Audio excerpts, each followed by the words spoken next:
آج کے بچوں کے پاس دین کیوں نہیں ہے؟ کیونکہ ان کی ماؤں کے پاس دین نہیں ہے۔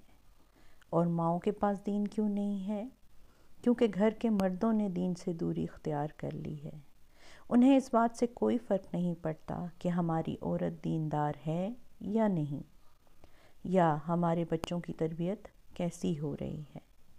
تربیت صرف اچھے گریڈز یا بہترین ڈگریاں لینے کا نام نہیں ہے۔ اور آج کے دور کا سب سے بڑا المیہ ہی یہ ہے کہ اکثر والدین ہی دین سیکھنے میں رکاوٹ بن رہے ہوتے ہیں۔ انہیں لگتا ہے کہ دنیاوی تعلیم ہی اصل کامیابی ہے۔ یہی وجہ ہے کہ نماز کے لیے بچوں کو نہیں جگایا جاتا۔ ہاں، لیکن دنیاوی تعلیم کے لیے ڈانٹ ڈپٹ بھی کرنی پڑے تو کرتے ہیں۔ بچوں کی تربیت کے لیے پہلی درسگاہ ماں اور باپ ہوتے ہیں، اس لیے ان دونوں کا ایک بات پر متفق ہونا ضروری ہے۔ بچوں کے سامنے ایک دوسرے کی عزت کرنا ضروری ہے، ایک دوسرے کی بات سننا ضروری ہے۔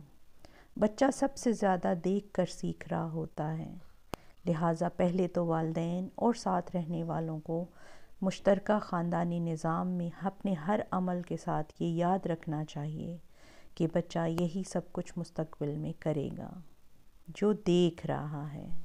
تعلیم اور تربیت دو الگ الگ چیزیں ہیں۔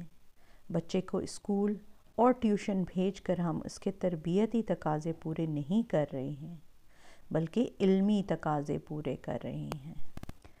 والدین بچوں کو پیسہ دے کر یہ سمجھتے ہیں کہ ان کی ذمہ داری پوری ہو گئی۔ نہیں، آج اگر آپ بچوں کو کوالٹی ٹائم دیں گے تو کل وہ آپ کو کوالٹی ٹائم دیں گے۔ دولت نہ ان کے کام آنی ہے اور نہ آپ کے۔ کیا فائدہ اس دولت کا جو ان کی تربیت نہیں کر رہا؟ بچے تو ہمارا اثاثہ ہیں جو آنے والی زندگی میں ہمارے لیے صدقہ جاریہ بن سکتے ہیں۔